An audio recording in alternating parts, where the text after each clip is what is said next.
154 years ago, a journey was begun from India to Trinidad and Tobago that has had significant repercussions on the Indian diaspora. A journey that was to tell a remarkable story of endurance, strength of purpose, and survival. It is the story of Yatra, the journey of the Indian presence in Trinidad and Tobago. I'm Anita Chandradath Singh, welcoming you to journey with me on Yatra. You're about to see a compilation of the 25-part documentary series that I created in 1995 for the 150th anniversary of Indian arrival for TV6. It is dedicated to the forefathers and mothers who sacrificed and toiled to build this nation. The story of the Yatra from India to the West Indies is a fascinating one.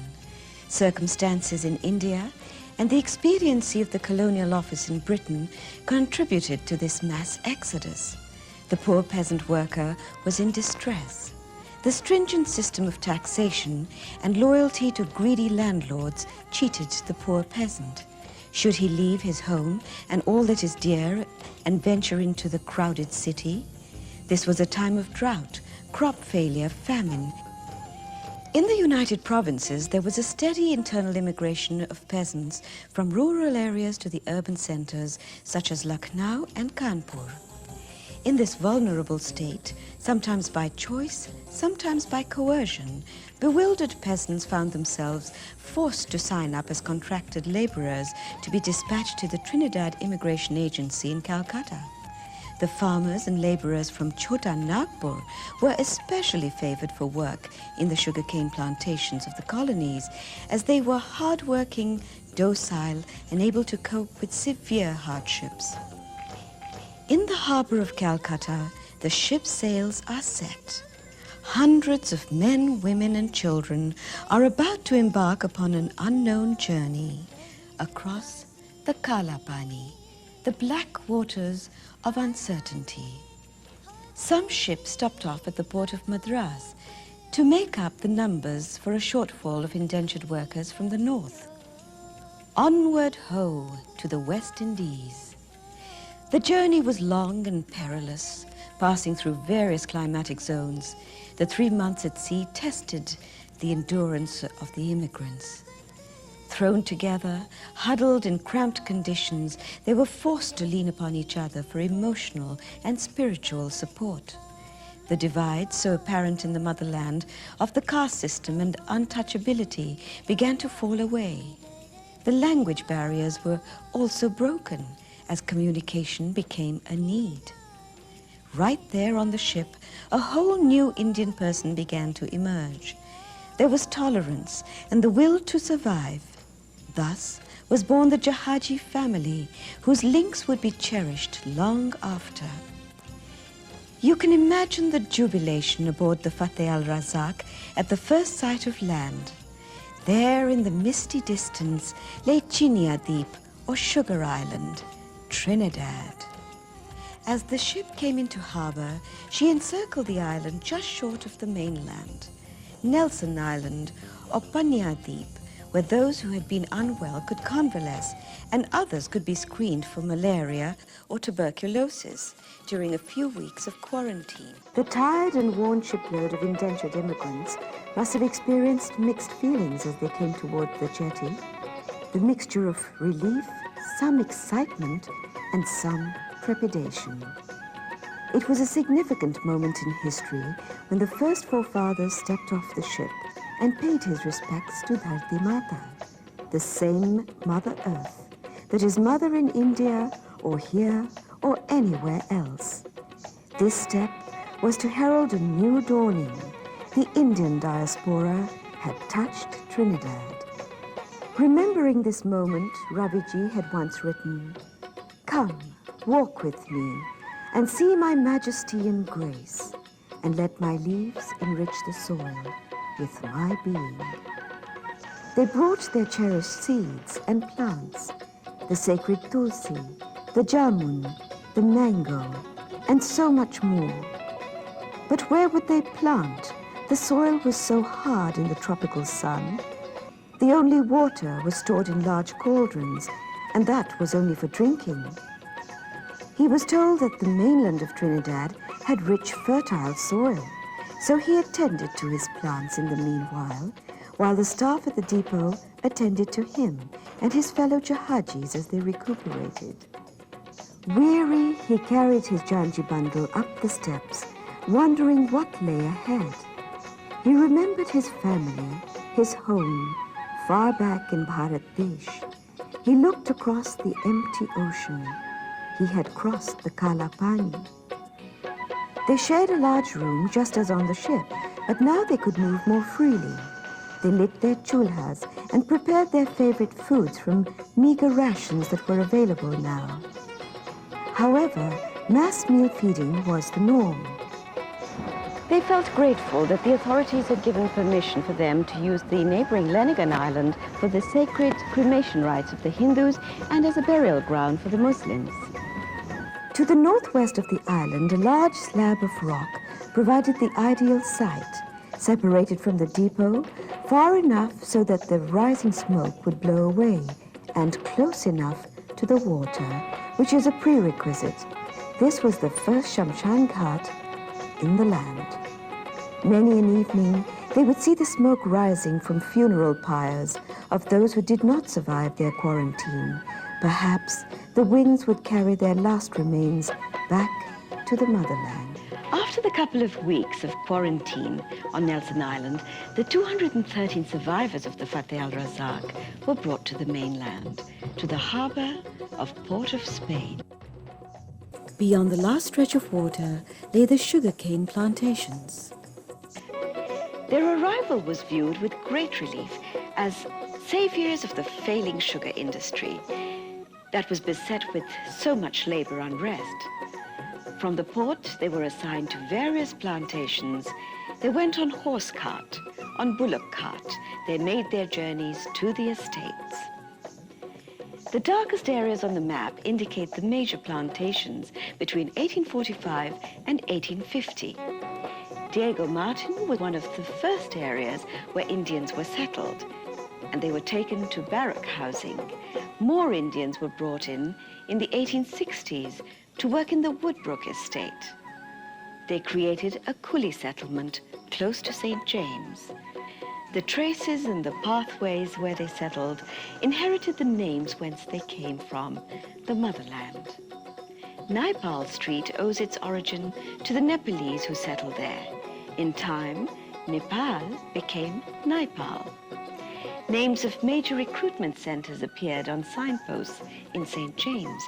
We see Mathura, Bengal, Lucknow, Delhi, indicating that conscription centers were set up in such far-flung areas in the motherland. However, it was in County Caroni that most Indians flowed.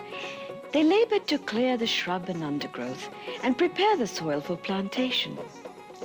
Today, it is a lush expanse of productive cane farmland. The Caroni River's presence in this essentially Indian area was a tremendous sustaining force. Coming from the rich Gangetic plains of India, they viewed her as a sustaining force, a means of transport, offerings, and worship. As the benefits of Indian labor became evident to the plantocracy, new areas to the east of Caroni were opened up. There was much virgin land to be cultivated. One such stretch lies south of Arima.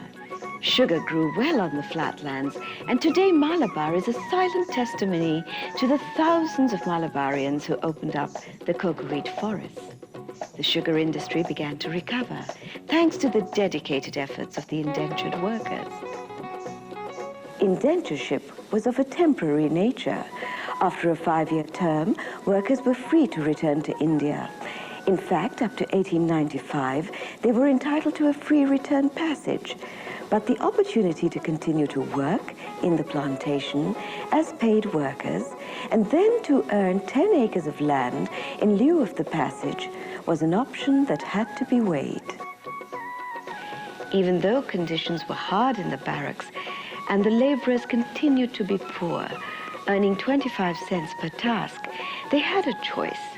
Many had children born in this land.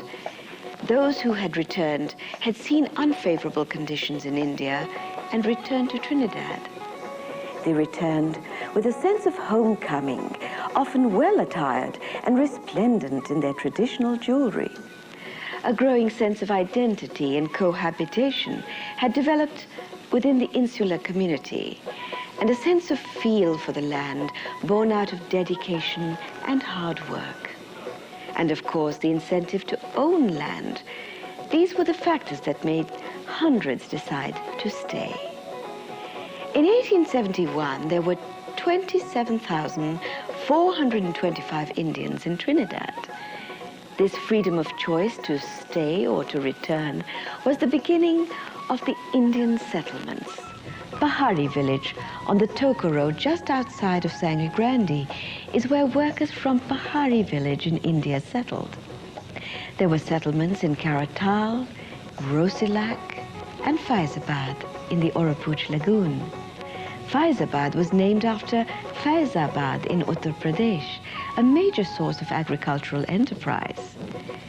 There are a few remnants of the old barrack housing. Constructed in 1845, in La Romaine we found Hasina Ramjan, 78 years old. She was born in Trinidad. I asked her what she remembered of the early days. My father-in-law and my mother-in-law come from India.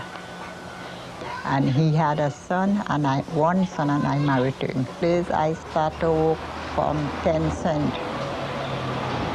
When I started to work from 10 cents, well, the money started to raise.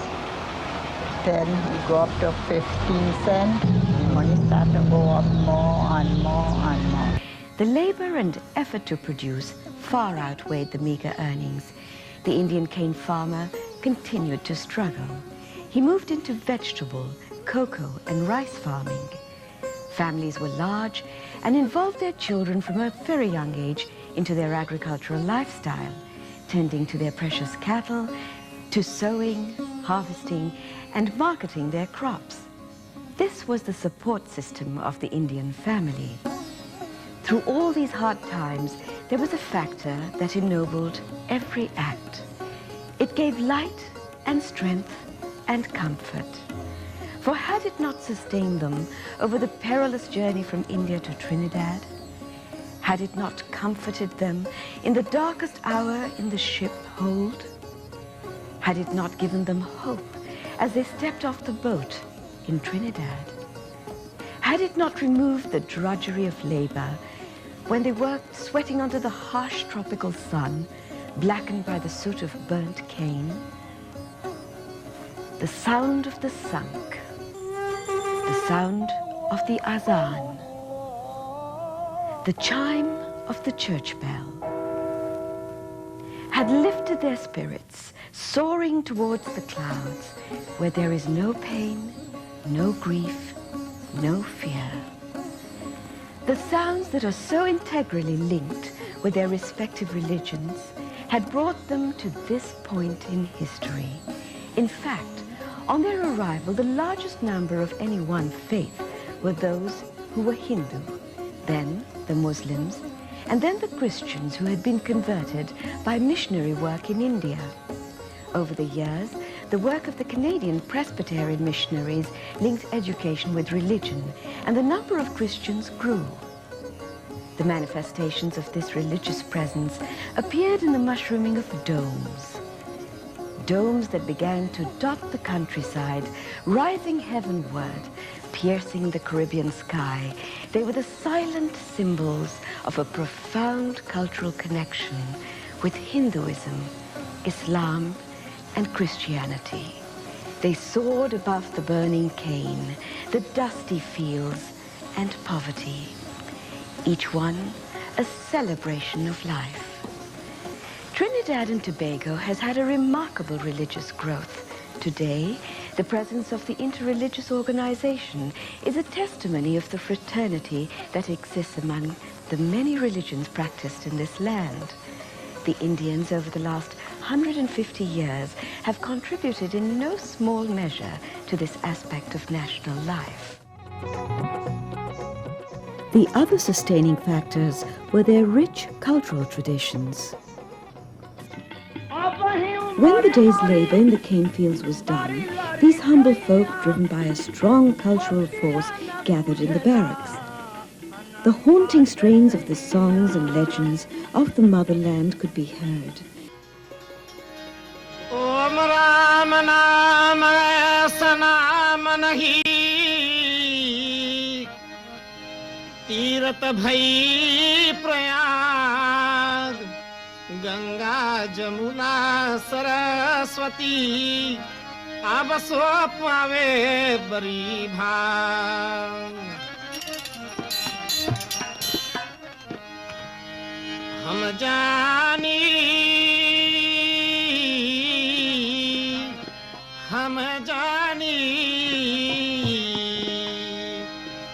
कब से हो बेराजा रानी रानी, हम जानी कब से हो बेराजा रानी, जिया राजा मैं पूंगे, हम जानी कब से हो बेराजा रानी।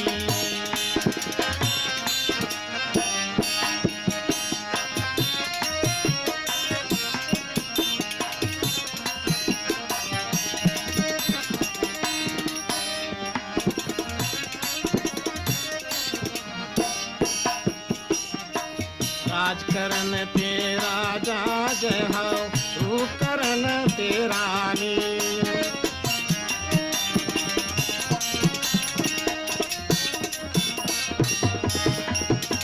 राज करन तेरा जय हो, रूप करन तेरा नी। चांद भी जय हो, सूरज भी जय हो, जय हो पवन और पानी, तब से होए बेराज रानी, ये राजा मैं गूंगे, ये हम जानी, तब से होए barrage Rani.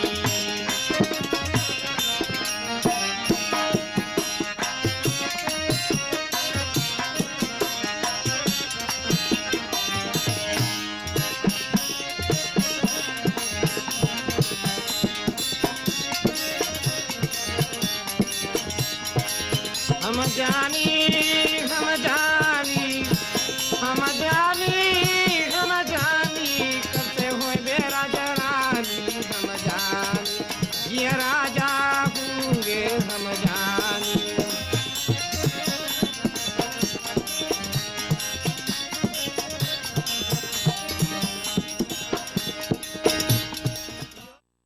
Remember the thrill and excitement of the East Indian night wedding, when the Bharatians arrived on a Saturday night and were kept up being entertained by dances based on the legends of Raja Harish Chandra and Sarvanir? We were lucky to find a group in Rupchand Serju and his troupe.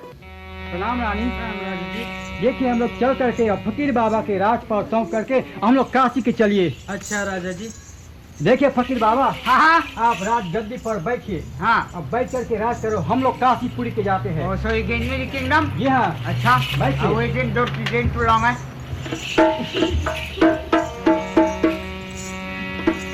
आए गंगा जमुना गोदावरी सिंधु सरस्वती संग, सकल तीरथ काही बसती जारी कथा प्रसंग। रानी server नीर के ले चल मत कर नारी देर, जहाँ जैसे राम राखे वही लगावेगा तेरे, वही लगावे तेरे रानी मेरी जिसकी गोरख धंधा, वही लगावे तेरे रानी मेरी, वही लगावे तेरे रानी मेरी, जिसके गोरख धंधा। देख तो राम नाम के, अरे देख तो राम नाम के सुमरन करके उन्हीं के गुण गावे।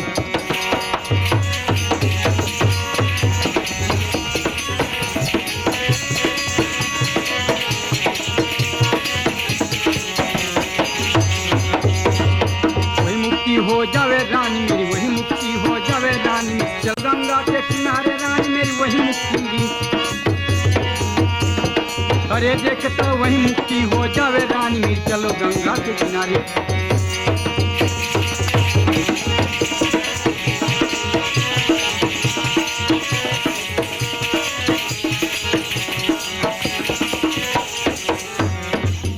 के रानी, चलिए हम लोग काशी के। अच्छा, वही मुक्ति हो जावेगी रानी, वही मुक्ति हो जावेगी रानी। चलो गंगा के किनारे, अरे देखो चलो गंगा के।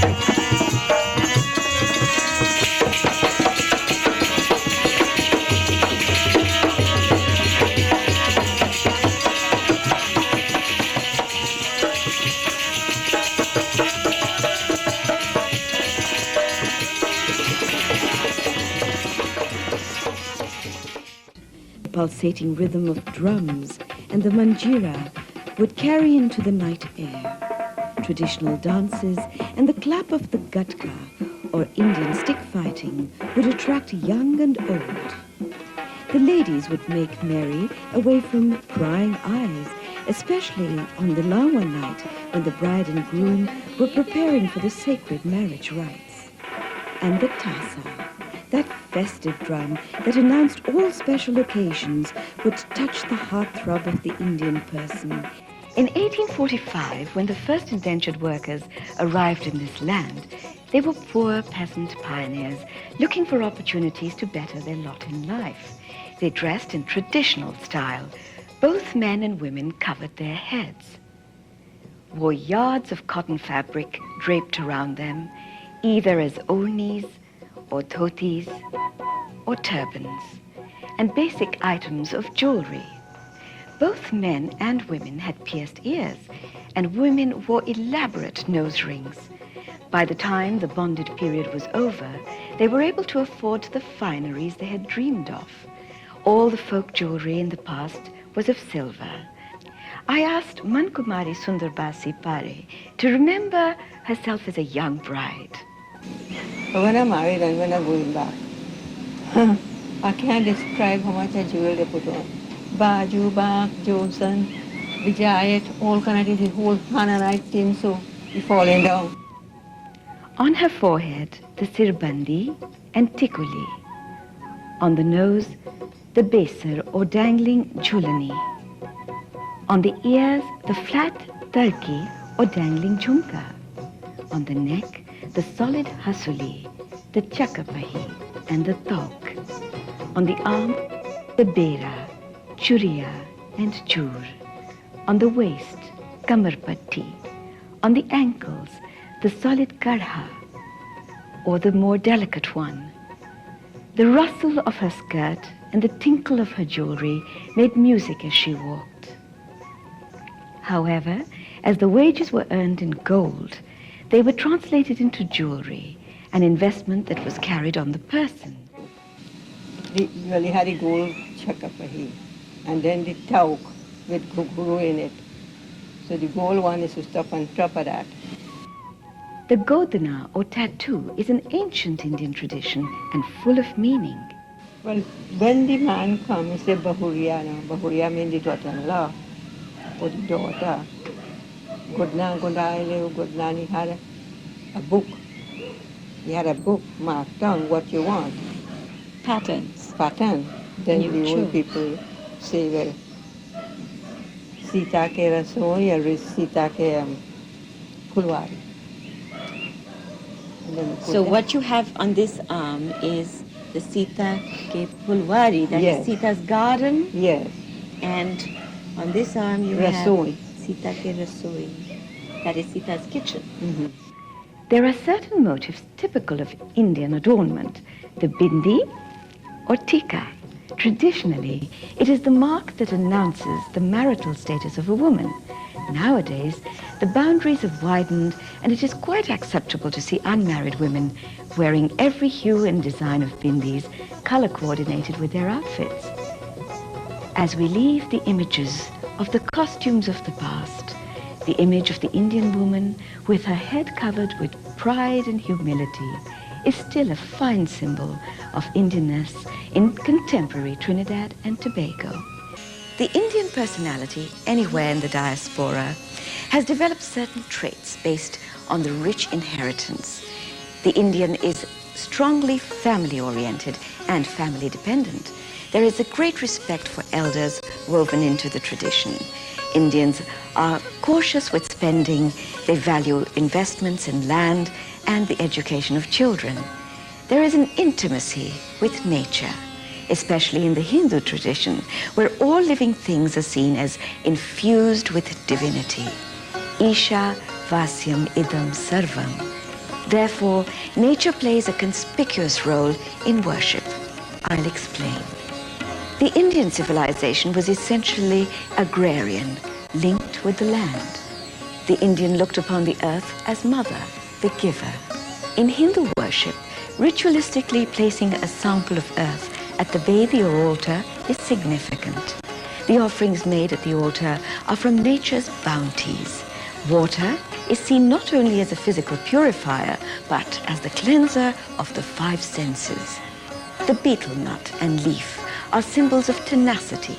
The mango tree, the giver of nourishment, medicine, and fuel, is respected as an auspicious symbol of prosperity. The bamboo, springing branches from every knot, is symbolic of the Hindu concept of rebirth, one soul, many lifespans. The banana, a fruit bearer, a symbol of fertility and prosperity, its arched leaves spreading in all directions, as does the universe, from the central core of divine presence. Flowers are a symbol of the joys and beauties of life. Rice has many meanings. And so it is that one grain of this offered to the Lord and Master. Just as when you make one step towards the Lord, He makes 100 steps towards you. When you offer one grain of this rice, His blessings offer upon you 100%. And the tilak, which is a sacred mark. The tilak signifies the presence of the devatas and devis upon the body. The simplicity of these offerings is in direct contrast to the profundity of the act of offering.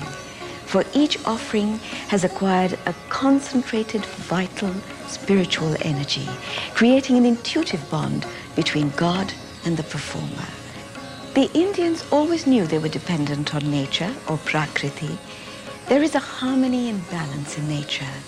It is with reverence that the Indian sees this balance, giving and taking from the land in the cycle of life and death.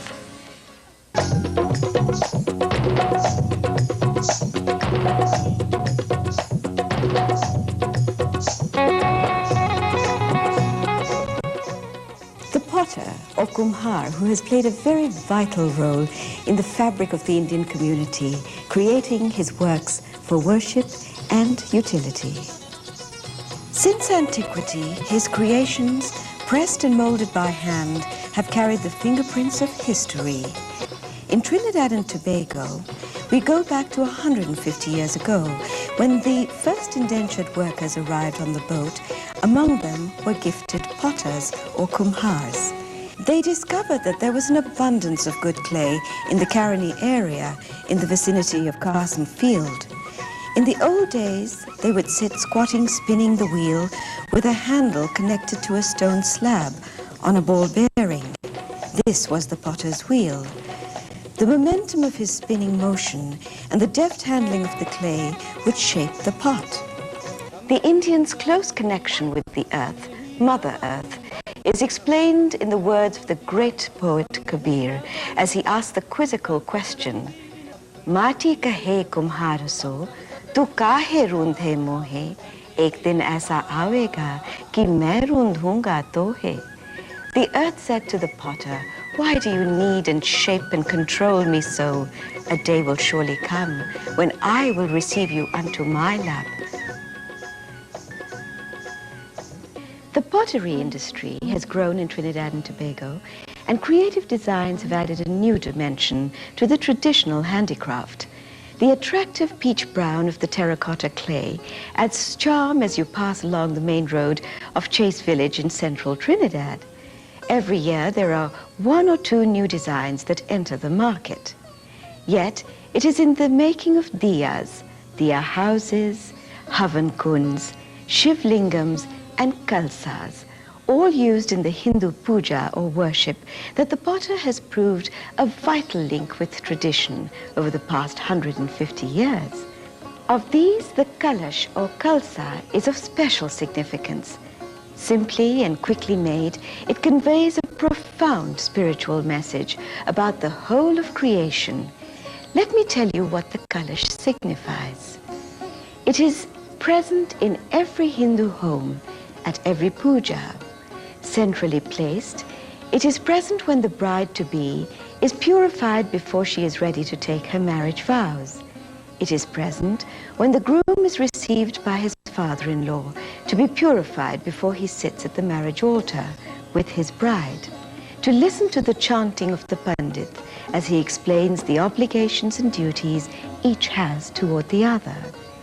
Even the potter who sits to give thanks for the blessings of his humble abode and his gift of pottery places the kalsa central to his puja. The kalash is filled with symbolism. At the root of the kalsa is Brahma, the creator. The body of the pot is Aditi, the mother of the universe. Within the pot is the space that has ever been even before the material world was created and is therefore Sat, or the truth. When the water is poured into the pot, it is Varun, symbolic of the Ganges. The neck of the kalsa is symbolic of Rudradev or Shiva, steadfast in meditation. The mouth of the kalsa is Narayan or Vishnu, through whose grace all life is sustained. At the top is Lakshmi, giver of knowledge and true discrimination.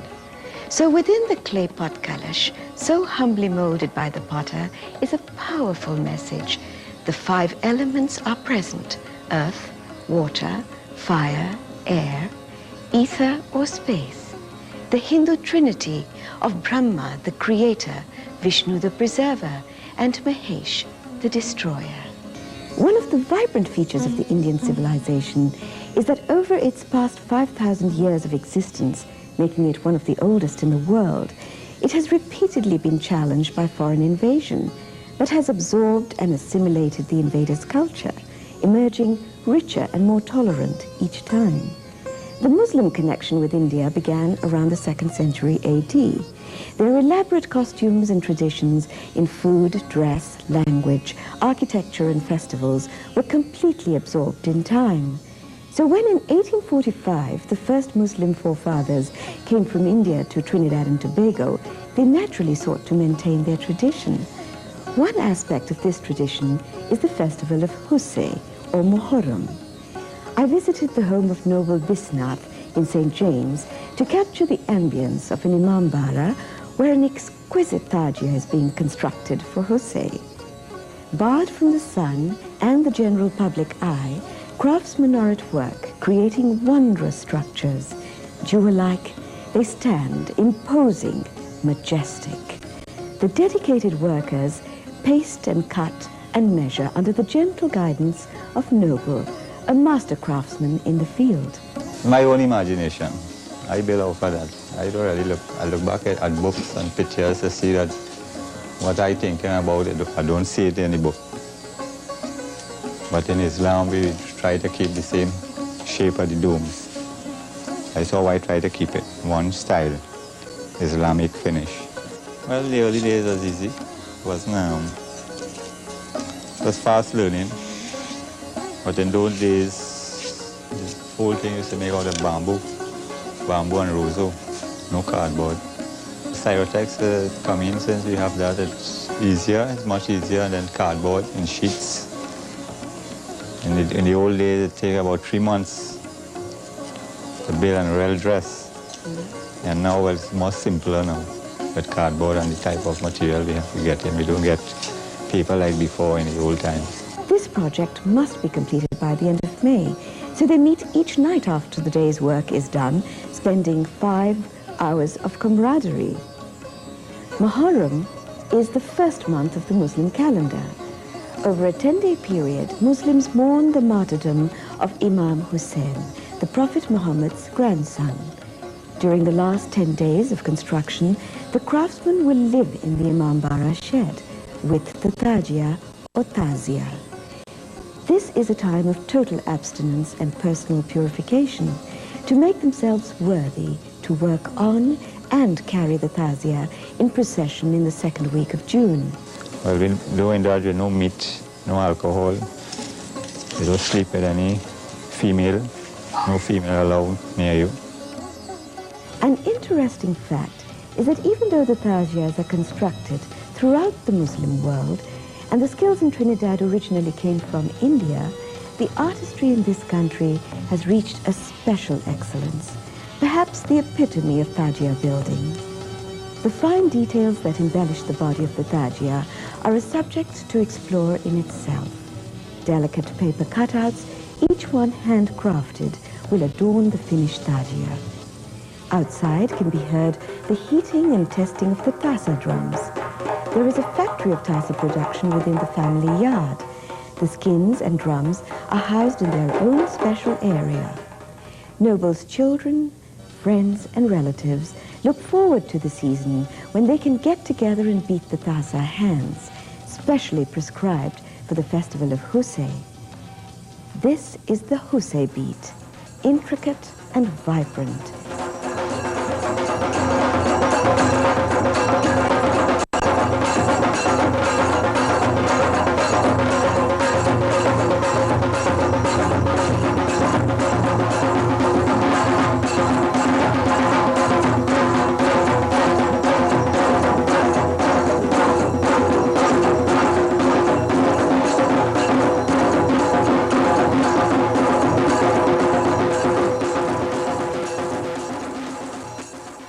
The Tossa drum is played in the north, south, east and west of India.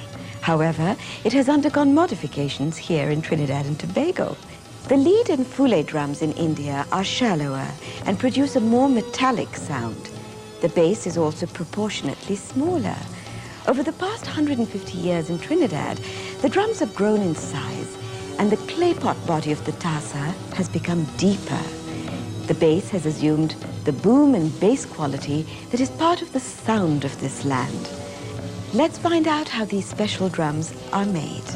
Mahadev Golcharan, the master potter, is kept busy with orders all year round. He shapes the body of the Tossa on his wheel. After it has dried and been fired, he prepares the skins that have been previously stretched and dried in the sun. The hair is shaved with a cutting edge of rough sand and is rubbed on the skin with the rim of a glass bottle. The circumference of the pot is then measured on the skin. This will be trimmed to size. The skin is soaked in water to make it flexible and ready for placing on the drum. A twine is threaded around the edge. It acts like a drawstring, tightening the skin around the clay pot. A skin cut in a spiral provides the long threads that will be used to sew the larger skin in place. The weaving and pulling has a twofold effect. It tightens the skin and creates an attractive pattern. The handle is also made of twisted skin. The drum is complete, and the maker is the drummer.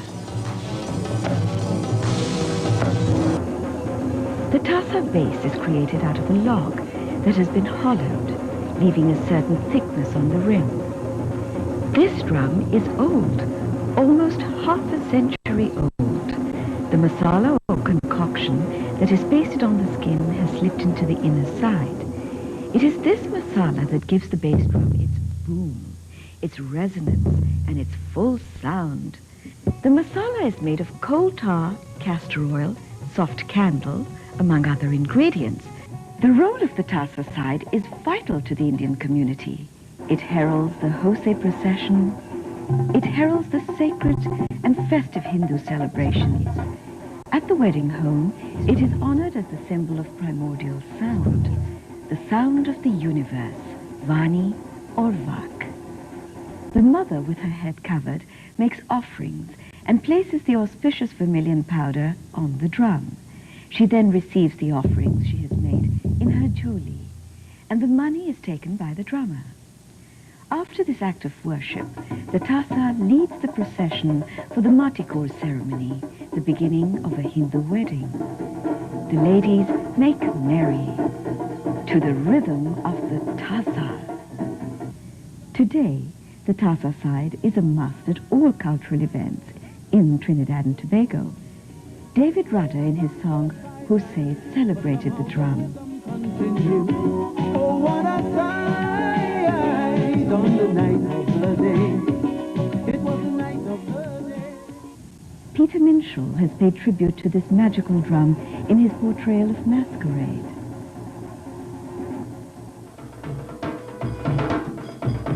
Wonderful bridges between our multi-ethnic cultures have been built through this drum.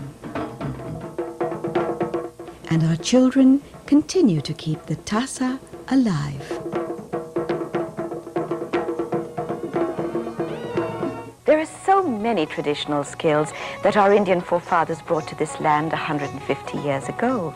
In my search for skilled craftspeople connected with these skills, I found Sudesar Budu in Ramaitre's Pinal. Colorful paintings in distinctly Indian themes adorn the walls. His home was a flurry of activity.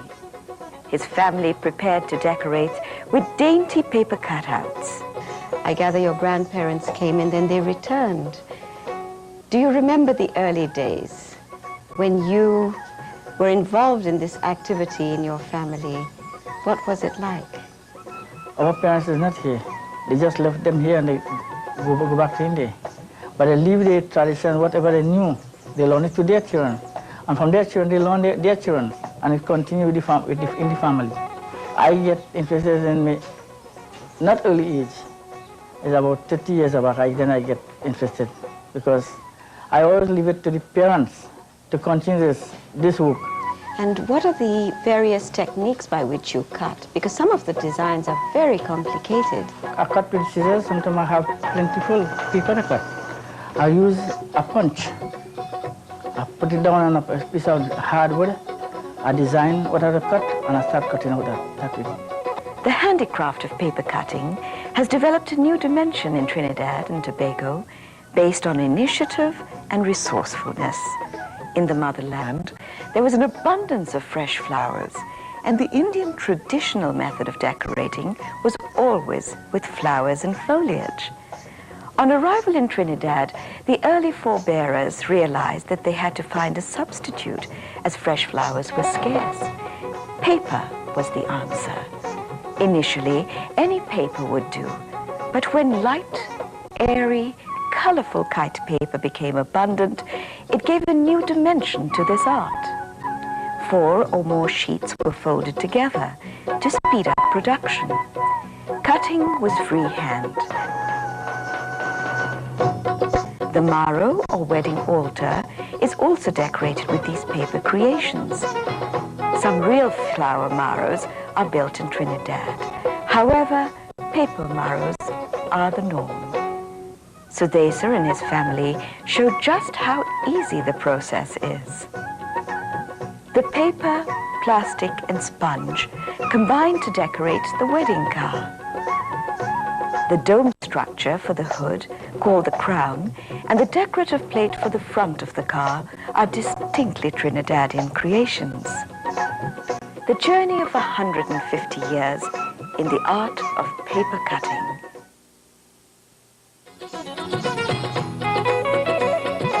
The epic Ramayana has always been a source of comfort and inspiration to the Hindus of Trinidad and Tobago.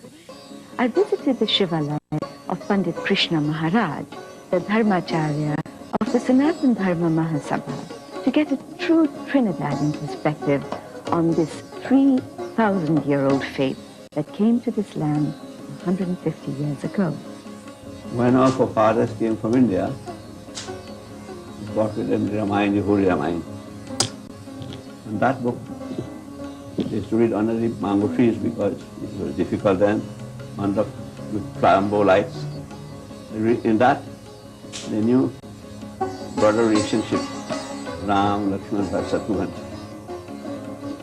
father and son, duty between brothers, and like Sita and Ram, ideal husband, ideal wife. And that Ramayana and the pujas up till now kept us alive. The Ram Leela, or the enactment of Rama's life performed over an 11-day period, is an elaborate form of folk theatre that brings this epic to the whole nation. Though there were Ram Leelas enacted in many parts of the country, the Dow Village Ram Leela is about 113 years old, the oldest in the country. We seldom see what happens behind the scenes. Come and join me. A great deal of effort goes into the preparation. vivid, eye-catching colors are chosen for garments. Each generation, new players are thrown into the arena. As the players are made up to look the part, they reminisce on the Ram Leelas of the past, when they were but children. There was that exciting scene of Sita Mata begging Lord Rama to capture the golden deer.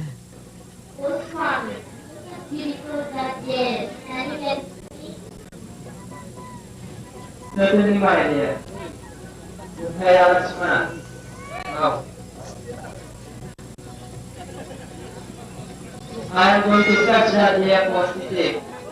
And if the Rakshas in the sky, I will slay him. Please stay here and protect city. Ajahn.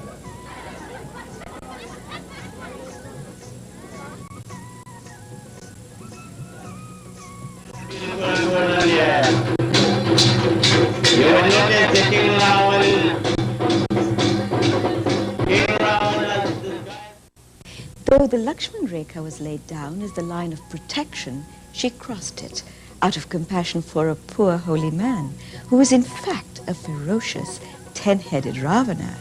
He captured her and fled into the sky on his white horse chariot to Lanka or Ceylon. Her cries for help reached the Jatayu bird, who battled, losing his life in the fight.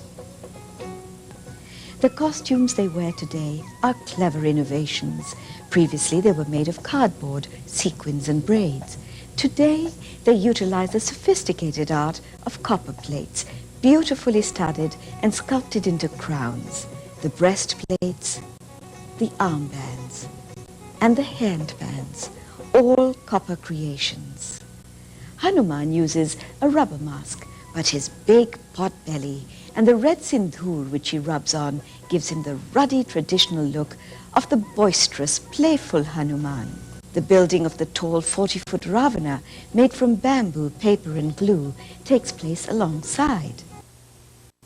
Since the aim of the epic Ramayana is to establish the conquest of good over evil, the fight between the noble Rama and the evil Ravana ensues. Ravana falls with the arrow that flies from Rama's bow. Everyone knows that all is well. All is well in the world, as good has prevailed over evil. A topic that confuses a lot of people is that of the various murtis, or gods and goddesses, in Hindu worship. Idol worship is ideal worship, and the murtis they pray to, like students go to school, so they worship Saraswati Mata with a veena in her hand for knowledge, wisdom, broad intellect, and retention of memory. And here you have murti of Shankar Bhagavan. When you worship him, Bala Buddhi Vidya Dehuhi, what is strength, Buddhi intellect, and Vidya is knowledge. Now you have the murti of Ganesh Bhagavan. Ganesh is called Vighaneshwar, relief of all difficulties. And at the time of Lakshmi Puja, when you celebrate Diwali, you worship Goddess Lakshmi, the goddess of wealth and prosperity, health and happiness, and long life. So each murti worship gave us blessings. Acharya Prabhuddhananda Saraswati, a sannyasi, one on the path of self-realization, explained. Even Rama, Krishna, etc., all of them are only a creation of this culture. The culture itself is not initiated by Rama, it is not initiated by Krishna, it is not initiated by any person at a given time. Because every person is a product of this culture. Achyutaha means the imperishable, Anantaha means the unlimited, Govindaha means the truth behind the senses, Gopalaha is the very support of the senses, Krishnaha means the most attractive, meaning the happiness, because what attracts everyone is Krishna. Ramaha means the locus of the whole universe. Vedic culture accepts worshipping God in any form. Hindus are not naive to believe that there are many gods. It is the Westerners really who are naive enough to believe that we believe many gods. When you salute a flag, You are not saluting a piece of cloth, but you are saluting only the nation, the symbolize, the ideal. So, God is seen in the form, the sagun, and the formless, the nirgun. Since Hinduism sees man's existence on earth as spiritually evolutionary, God, as seen in the form, is a stepping stone to the true, formless, all-pervasive God. And there is the Japmala, which keeps a personal count of the repetition of the Lord's name. And the repetition of the name is the repetition of the image, which is the repetition of the concept of the divine.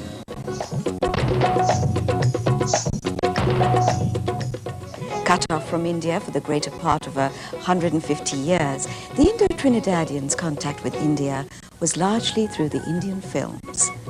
For many years, the films were not subtitled in English.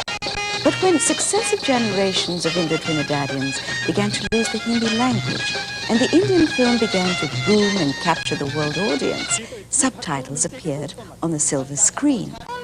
Yet language or no language, in Trinidad, there was a cultural affinity with things Indian, and our talented people began to mimic the golden voices of Lata Mangeshkar and Mohammed Rafi, often not understanding the meaning of the songs.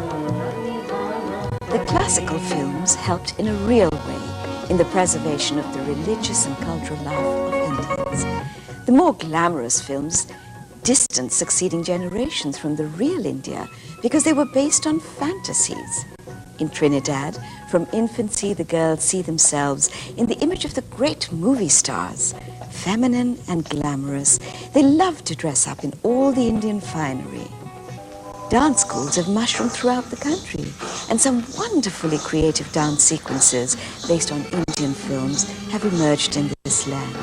This has given a fillip to the indigenous dance choreography. So many Trinidadians of Indian origin say, I don't know what it is, but there is a pull, a stirring of their heartstrings that draws them to the music and the dance. The modern Indian films, often mimicking the West, that are churned out of Bollywood, as the prolific Bombay film industry is called, bear very little relevance to the Indo-Trinidadian of today and are hardly inspiring. Hum Aapke Hain Kaun has reassuringly reversed this trend.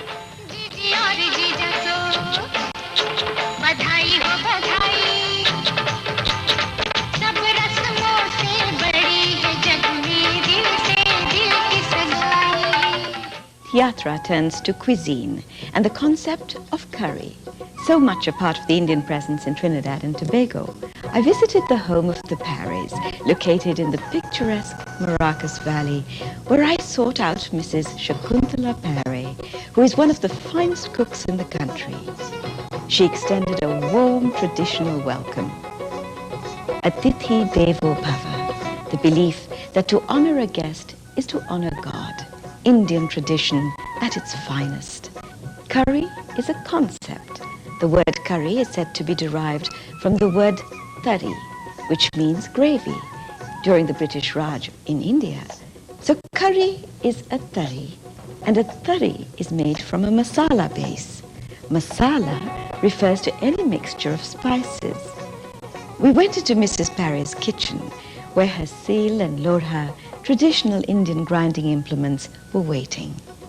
A full-bodied masala is made of 2 spoons of dhania or coriander, 1 of zira or cumin, 1 of methi or fenugreek, 1 of rye, mustard seed, 1 of kalonji, onion seed, and 1 of sauf or aniseed. A masala can be wet or dry. By dry roasting the same mixture, the color darkens and a rich, full-bodied flavor of the spices is achieved.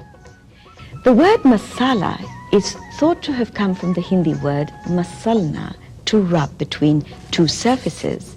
By adding water, the dry masala becomes a paste. Then there is the wet masala, made from certain vegetables like onion, garlic, pepper, bandhania, or shadow beni. The mixture breaks down on the sill until a smooth, flavorful paste is formed. It is the addition of saffron-colored haldi or hardi, turmeric, that transforms the mixture into a curry paste. The method of cooking curry is also unique to the Indian cuisine. When oil or ghee, clarified butter, is heated and a few cumin seeds are allowed to crackle and pop, and the curry paste is added to the pot. This method is called chonkna or chonke in Trinidad.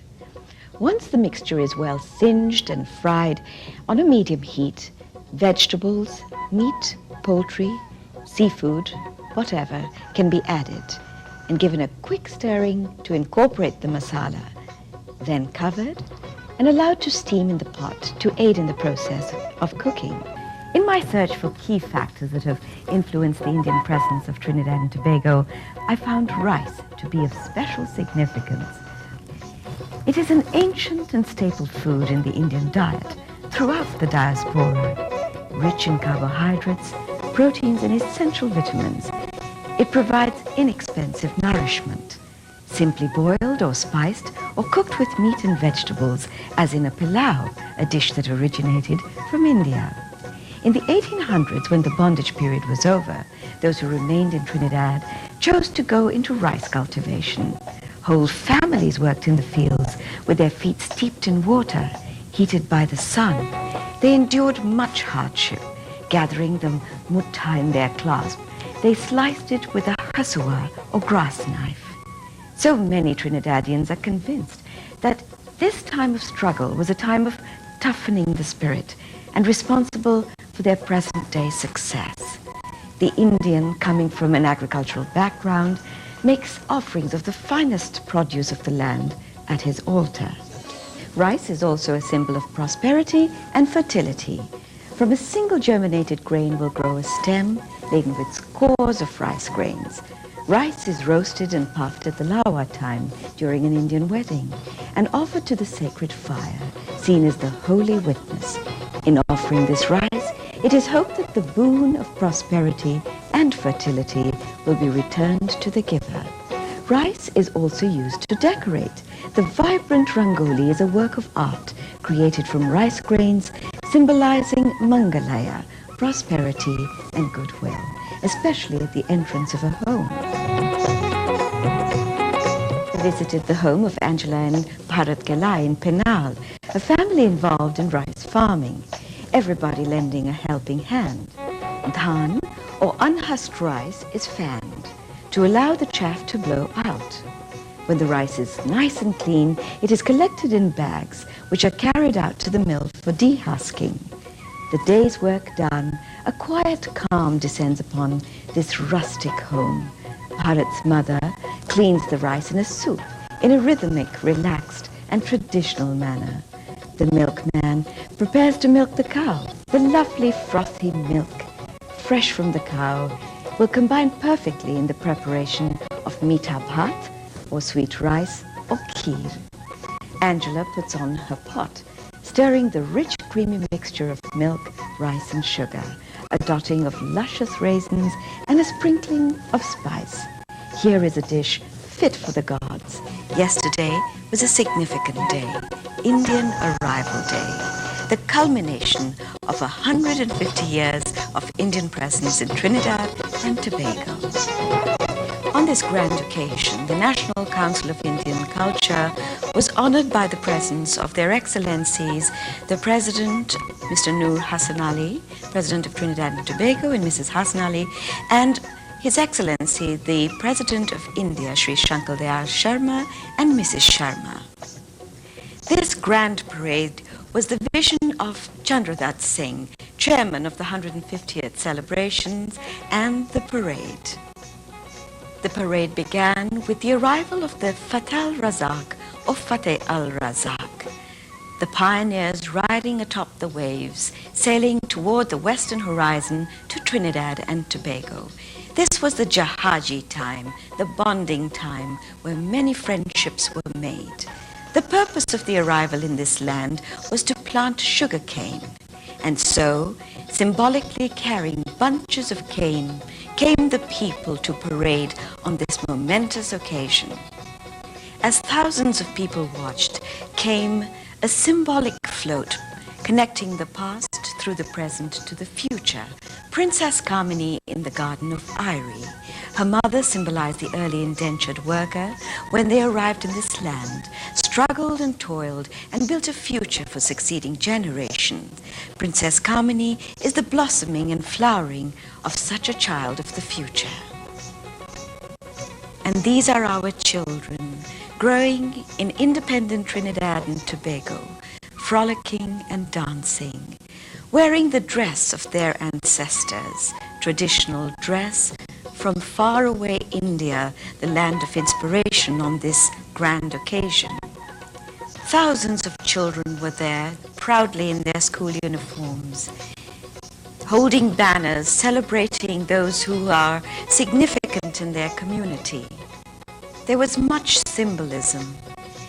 The man carrying the Ganga Jal from the Ganges River from India to Trinidad and Tobago, linking our ancestry. Indian tradition was evident in various symbols. The Hindu wedding was on parade.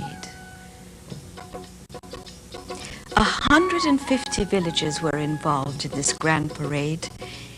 They all combined their efforts and talents. Here we see the sugarcane plantation, the reason for which our Indian forefathers came to this land. The Holy Ramayana was portrayed larger than life, which has been a source of inspiration for our people then and now. The float of Siudat Sadhu, showing one man's effort and willpower in building a temple in the sea. Dancing atop the Himalaya Club, showing that over 150 years we have kept cultural practices alive. These are but a glimpse of what we saw yesterday. There was a magic in the air for all who experienced it. Welcome to Yatra. Tonight is the last in the 25-part series of Yatra. I'm Anita Chandradath Singh. As a final salute, I visualize the theme song composed by Chandradath, my husband, in honor of the 150th anniversary of Indian arrival in this land, entitled This Is Our Song. It is sung by the St. Augustine Girls Alumni Choir and friends. The three calls of the Hindu, Muslim and Christian faiths are sung by Niharika Naidu. Journey with me on this final yatra as we travel through the landscape of this beautiful land with our beautiful people. This is our song.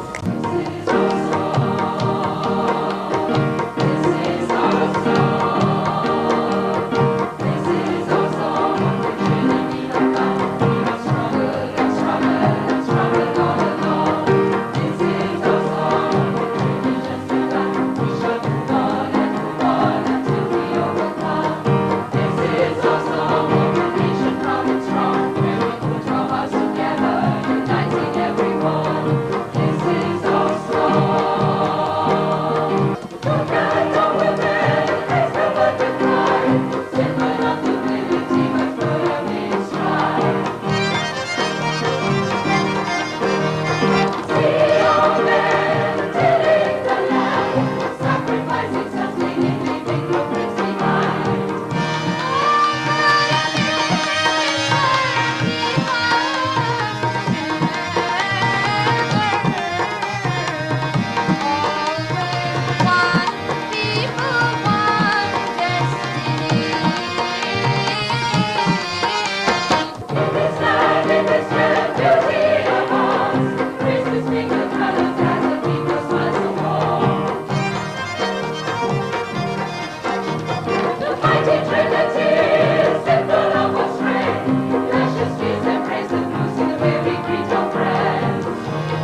It has been my great pleasure to create this series, searching into the subtleties and intricacies that make up the Indian presence in Trinidad and Tobago. And so, the song says, this is our song on a journey just begun. May you continue to have a happy yatra in the journey of your lives. I'm Anita Chandradath Singh, saying goodbye.